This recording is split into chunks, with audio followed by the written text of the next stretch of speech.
pourquoi tout le monde veut les objets du Millennium alors qu'ils détruisent la vie de leur propriétaire dans Yu-Gi-Oh! Dans l'histoire, quasiment tous les grands antagonistes poursuivent le même objectif, mettre la main sur les objets du Millennium. Pourtant, il y a un détail qu'on oublie souvent, presque personne ne ressort indemne après en avoir possédé un. Mais avant d'y répondre, si comme moi tu redécouvres Yu-Gi-Oh! Avec des yeux d'adulte, abonne-toi parce qu'on est loin d'avoir vu toutes les incohérences cachées de l'anime. Yugi par exemple possède le puzzle qui renferme l'esprit d'Atem.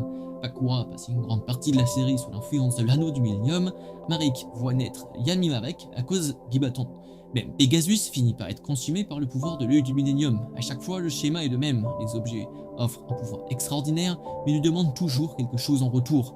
Et ce n'est pas un hasard, ces reliques ont été créées grâce à une magie extrêmement sombre, et elle n'est pas faite pour être utilisée sans conséquence. Finalement, les objets du Millennium n'ont jamais été de simples artefacts magiques, ce sont des épreuves. Plus ils donnent de pouvoir à leurs propriétaires, plus ils révèlent leur vrai visage. Yugi et Chizu sont les seuls à ne pas être corrompus par leurs objets.